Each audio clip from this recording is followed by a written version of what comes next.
Lo dijo en la primera hora. 8:09 en la mañana, a los tiempísimos. Tenemos la oportunidad de saludar a Andrea Endara desde la ciudad de Guayaquil. Ella es analista política, politóloga. Qué gusto, Andrea. ¿Cómo le va? Bienvenida. Le saludamos mi compañera Andrea Orbi, quien le habla Fabricio Vela. Qué gusto estar esta mañana con ustedes, Andrea y Fabricio. Gracias, Andrea Endara. Primero, una panorámica, una visión general sobre las lecciones que a su juicio le deja al país el debate de ayer, por favor.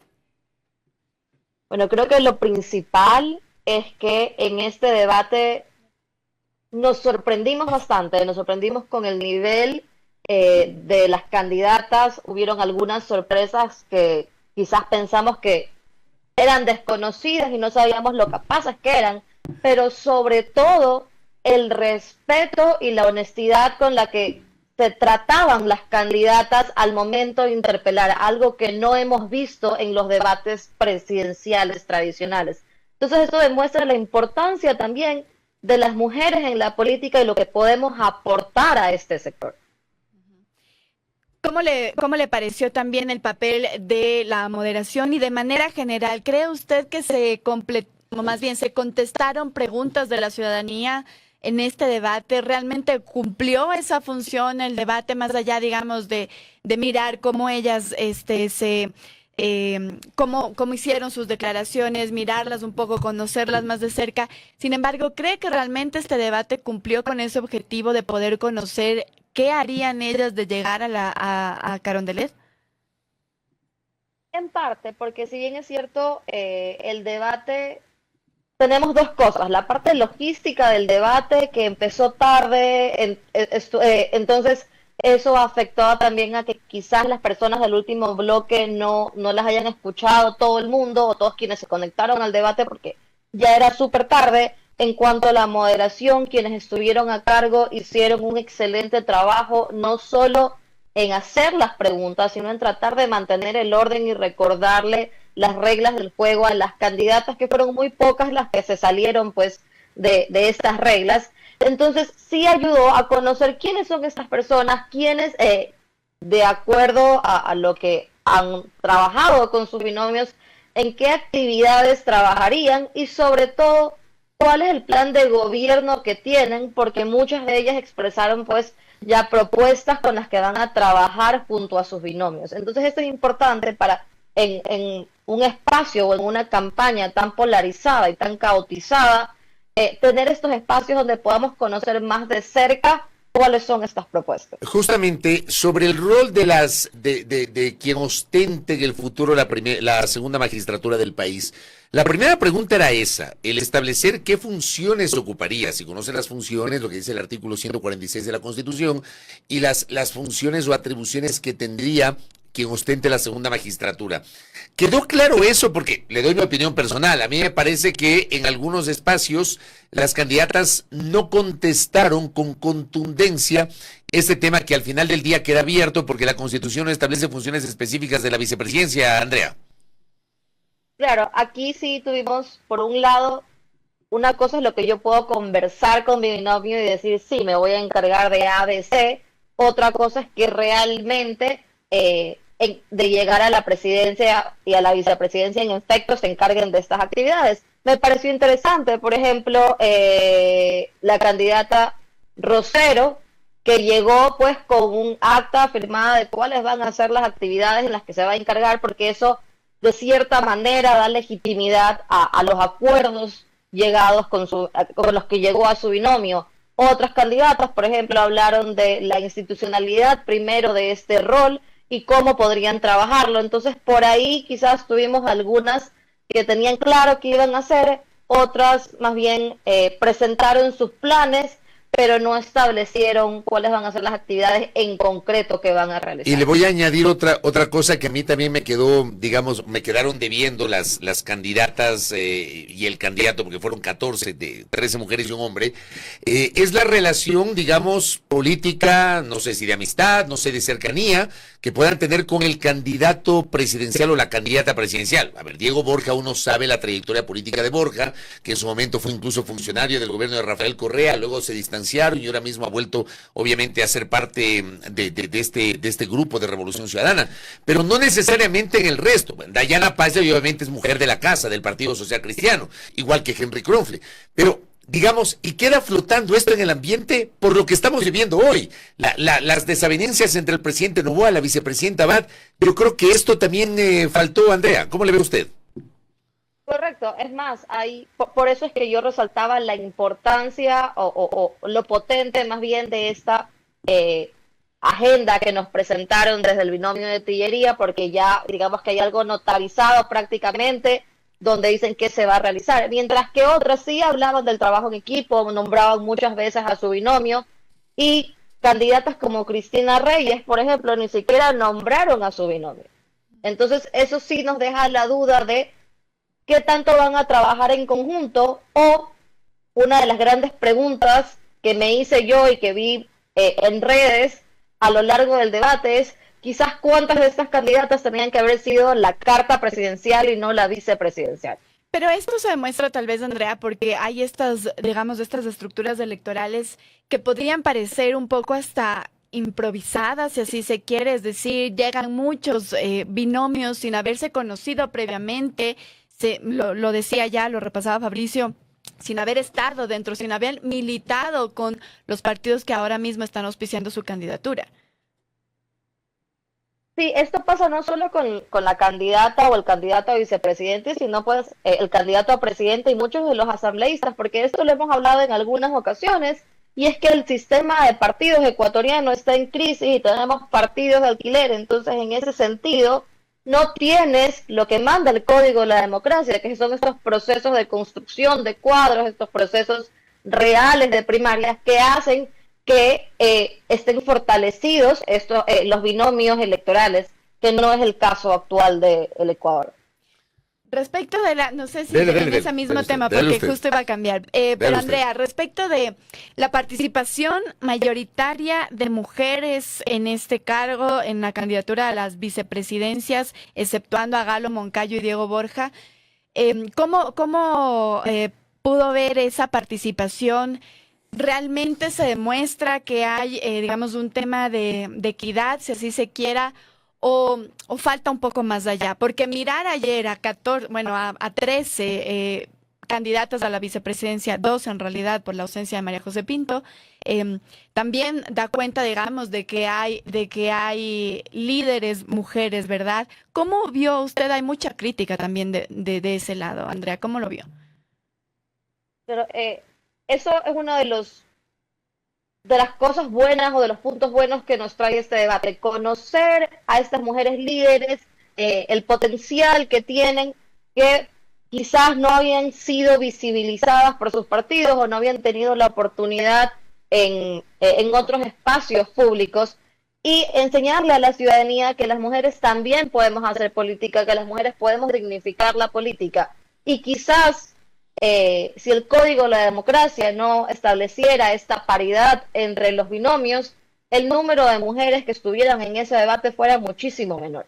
Pero ayer Andrea, en ese sentido, veía varios comentarios mientras veíamos el debate vicepresidencial y decían, claro, no debería ser una obligación, sino que ellas demuestren que realmente están preparadas. Y hay muchas, claro, había unas críticas de decir, las que estoy viendo no están preparadas para ser vicepresidenta, menos asumir la presidencia en caso de ausencia del presidente, y esto lo que nos da es mujeres que no estén preparadas y que por una obligación las pongan en esa candidatura. Andrea, ¿cómo ve usted eso? Aquí hay dos temas. Por un lado tienes la meritocracia, donde en efecto debería, y aquí tanto va para hombres o para mujeres, quien asuma o quien busca un rol de este tipo debería estar preparado, debería haber estudiado, conocerte, recorrer el territorio, conocer cuáles son las necesidades, y esto no significa, y esto no va a depender del género. Entonces, más allá de la normativa, es que le demos la oportunidad a las mujeres de demostrar que sí están capacitadas, porque hay muchísimas personas, hombres, mujeres, que tienen la capacidad, que tienen el interés, pero los incentivos para entrar en el área política son muy bajos, porque nadie quiere exponerse a quemarse o a exponer su vida o la de su familia en ese contexto de inseguridad, o tener que incurrir capaz o que lo obliguen a entrar en actos de corrupción, como se ha escuchado en algunos casos. Entonces, el hecho de que de que el Código de la Democracia nos obligue a tener mujeres, digamos que es una oportunidad, pero también es una desventaja. Desventaja por todo esto que escuchábamos y que tú mencionabas en redes, pero es que no solo por ser mujer no deberían estar ahí, sino por sus capacidades. Creo que muchísimas de ellas nos mostraron cuáles son esas capacidades que tienen y lo que podrían llegar a ser de darles la oportunidad. Pero por otro lado, también, ¿qué pasaría? Y es lo que te decía en la pregunta anterior, si no existiera esta normativa, ¿cuántas mujeres realmente tuvieran la oportunidad de participar en estos puestos de elección popular? Andrea, luego, digamos, de la primera pregunta, que era el primer tema sobre las funciones, se plantearon dos temas, el uno de seguridad y el otro el eje económico. En el tema de seguridad, ¿usted sintió que había claridad por parte de las candidatas o por ahí se encontraron algunos mensajes muy sueltos y sin mayor contenido? ¿Cómo analizó usted ese eje vinculado a la seguridad, Andrea?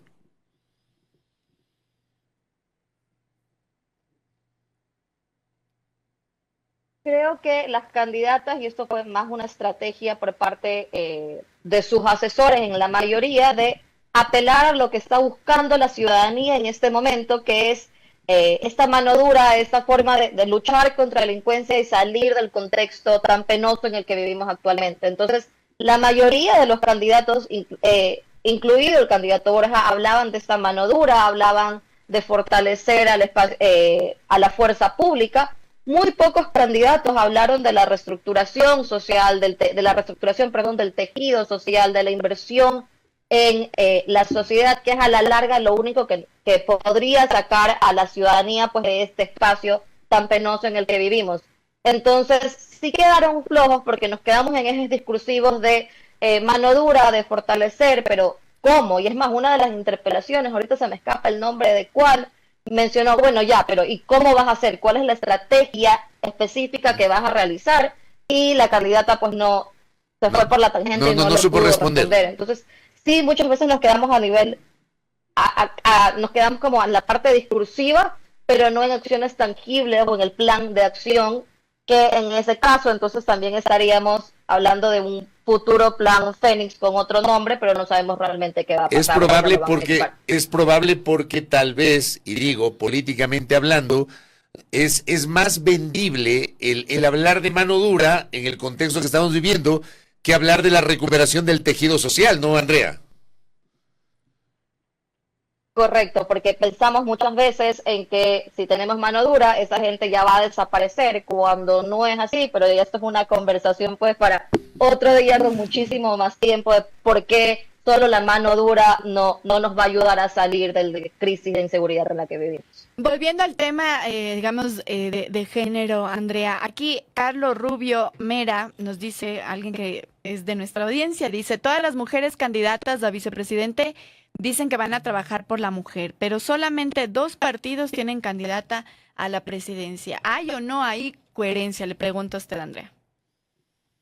Es que es lo que te mencionaba, no hay coherencia, porque entonces, ¿por qué solo tenemos 2 candidatas a la presidencia? Y es esta visión todavía, no solo de la del sistema de partidos o del sector político, sino de la sociedad ecuatoriana en particular, que tiene esta visión machista o patriarcal de que las mujeres deberían estar en casa o que las mujeres deberían encargarse de la parte social, y por eso hacemos alusión a que las candidatas hacían alusión de que se van a encargar de la desnutrición crónica infantil, del tema de género, pero muy pocas dijeron que se iban a encargar de temas complejos y álgidos que tradicionalmente son asociados a los hombres, como el tema energético, como el tema de seguridad.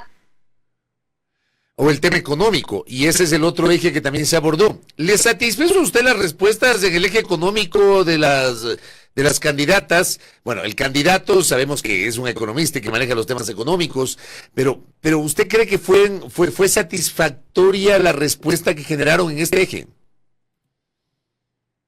Parcialmente, porque nuevamente nos quedamos a nivel discursivo en el hecho de vamos a tratar de refinanciar la deuda, vamos a bajar el IVA al 10, al 12%, dependiendo de la candidata, y esto también es un tema electoral, porque a todos nos está afectando el bolsillo el 15% al IVA, entonces de esa manera llaman o podrían obtener un voto por ese punto en particular. Entonces, más allá de lo discursivo, nuevamente no tenemos una visión clara de lo que van a hacer, a excepción de algunas que dijeron vamos a pedirle al FMI que refinanciemos para poder invertir en lo social, otra que dijo vamos a firmar todos los tratados de libre comercio habidos y por haber, trabajo por horas y más como hacia el lado del libre comercio para poder mejorar la economía. Muy bien. Y ahora, Andrea, ¿qué es lo que viene? Porque dicen que esto quienes quieren saber quién gana o no, dice que quien gana de los debates es quien hace mejor el postdebate. ¿Cómo ha visto usted también, incluso en redes sociales, luego ya del debate, este postdebate, cómo se ha sentido también y si realmente ha tenido la acogida que se esperaba el debate vicepresidencial, siendo el primero en el Ecuador que se había realizado? ¿Realmente tuvo repercusión o solo lo vimos quienes estamos viendo constantemente política? En el círculo rojo, los que estamos en el círculo rojo. Bueno, todavía es como un poquito pronto para saberlo, porque el debate acabó ayer 11:30 aproximadamente de la noche, entonces quienes estamos en el círculo rojo, como ustedes mencionan, lo llegamos a ver con las justas, ya cansados, porque obviamente hoy había que madrugar a trabajar, entonces tenemos que ver a lo largo del día. Sí he visto como algunos nombres luego del debate han estado en redes sociales y han tenido como mayor interacción de acuerdo a personas que hacen este análisis en redes, que fueron también las que más se destacaron en el debate, como Carla Rosero, como Verónica, se me escapa el apellido, Sí, pero del Partido Socialista, en el primer bloque, bueno, y Cristina Reyes también en el primer bloque, y en el segundo bloque tenemos a Dayana Pacelegui, a Pacha Terán, que fueron como las que más impacto generaron en el debate, y eso se ha visto en redes sociales en el postdebate. Vamos a ver cómo aprovechan este push que les ha dado el debate para hacerse conocer y para fortalecer el voto a su binomio. ¿Hasta cuándo más o menos vamos a poder tener, digamos, esta visión? ¿Podría durar toda la semana o usted ya cree que el día de hoy va a terminar la conversación del debate a la vicepresidencia? Eso depende, porque nosotros vivimos de crisis en crisis, de tumbo en tumbo, entonces si no hay un tema que nos descoloque o nos impacte a nivel de ciudadanía, entonces quizás el postdebate sobre la vicepresidencia, que durará unos 2-3 días, pero si algo pasa hoy, como lo que tuvimos el fin de semana con el lamentable fallecimiento del alcalde de Arenillas, entonces lo que podían haber logrado las candidatas con este debate pues va a quedar opacado por esta nueva situación de interés nacional. Andrea, y lo último, la ausencia.